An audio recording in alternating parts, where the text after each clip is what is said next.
Hi, I'm Phoebe Nabors of Neighborhood Books, and today we're going to be talking about Chapter 11 of Dragonsoul.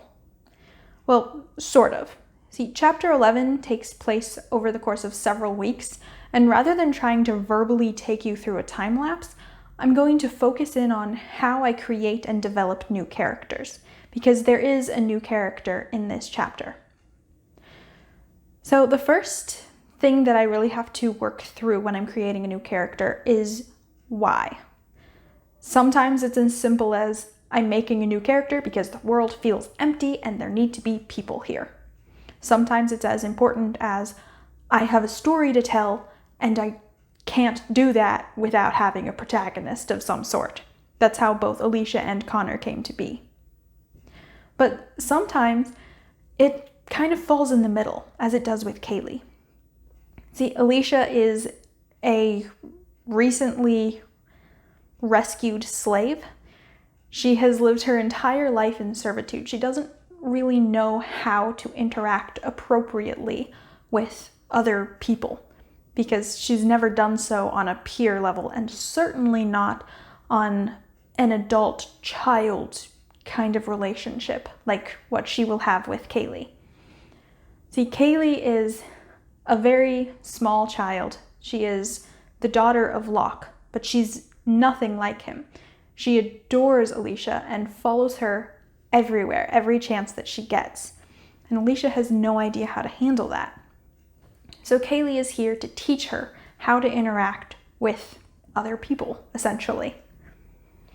The second question that I have to answer is, who is this person? What is their name? Where are they from? What is their personality? That question is always really interesting and sometimes a big surprise to me. The name I usually will pick based on where are they from. So Kaylee is from Pucot, and so I wanted all of the people of Pucot to really have similar sounding name styles, I guess. I didn't want to go so in depth as to pick all German names or all French names or something like that. But Garrett, Locke, Ignatius, Kaylee, to me they all sound like the same family, and so it makes sense that they are all the same family, because Kaylee is Locke's daughter, but she's nothing like him. She actually is a lot like he was intended to be. She's very sweet and kind, and Locke was actually originally supposed to be a good friend to Alicia and Connor. That's where the personality is sometimes a surprise comes into place. See, Kaylee has latched on to Alicia. She's this strange woman that has come out of nowhere, and she's fascinated with her. So Kaylee is following Alicia around everywhere. She's her little shadow, just mimicking everything that she sees her do, overly excited about literally every aspect of this woman's life.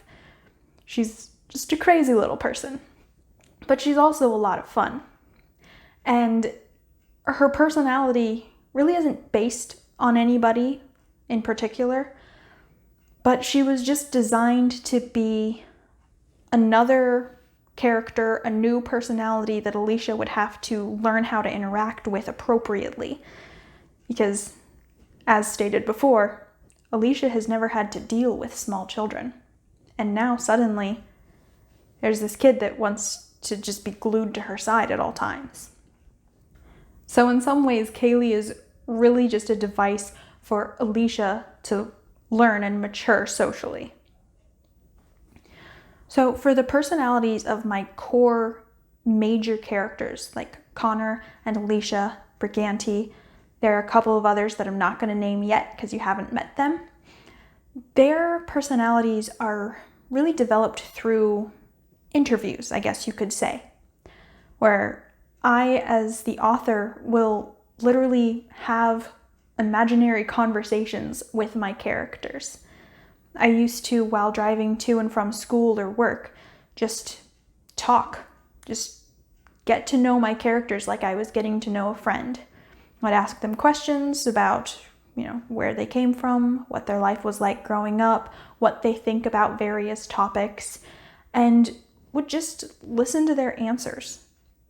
And each one of these characters has vastly different answers to some of these questions, including things that are completely opinion-based that you would think my created characters would think like I do. But I was surprised and thrilled to find that Connor's view of science is very different from my view of science. I love science. I love studying science. He's disgusted by it, which was so interesting to me because I made him. He should think like I do, but he doesn't. And I really think that this interview process is a really great strategy for me to create unique characters that really feel different and kind of natural and believable and relatable. And it's just been such a fun way to write and makes the writing process so exciting. It really feels like when I'm writing a book about these characters that I know so intimately, it feels like hanging out with friends. It's so cool. And the very last consideration that I have to make when creating a new character is one that often I don't put any thought into at all, and that is the character appearance. I, as a reader, really like to visualize characters, and as a writer, I like to give my readers as much opportunity to do that as possible. So if an aspect of their physiology is important for the story, I will specifically say that. For instance, the difference between Connor's dark eyes and Talon's light bluish green eyes is a contrast that Alicia finds important when she first meets Connor and sees him as familiar. Or Alicia being an incredibly tall woman is important later in the book. Don't want to share too much, but it does come up. But other than that, for the most part, I'll only give vague details in order to show a little bit of variety in the world and just give the story some flavor. I'm not going to go in depth describing somebody's crooked nose or their strange looking smile in some specific way.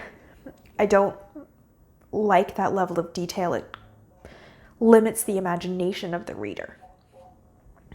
So with all of those questions answered, I have myself a new character and I'm ready to put them in my world. And every time I get to do this process, it is just as exciting as the time before, but it's definitely something that I feel like I'm getting better at with time, and I almost don't notice the process anymore. Sometimes a character will just appear and be there, like, oh wait, where did you come from? This is great. So writing, just like any other skill, just the more you do it, the more it just becomes second nature. And it's such a thrill to get to that point. So if you would like to learn more about my writing process, or especially if you're interested in continuing the story with me, I will have the book linked in the description as usual, and I will be back next week. I haven't planned out next week's video. It might be the next chapter, or it might be more information on writing. It just depends on where the book goes. Thank you so much.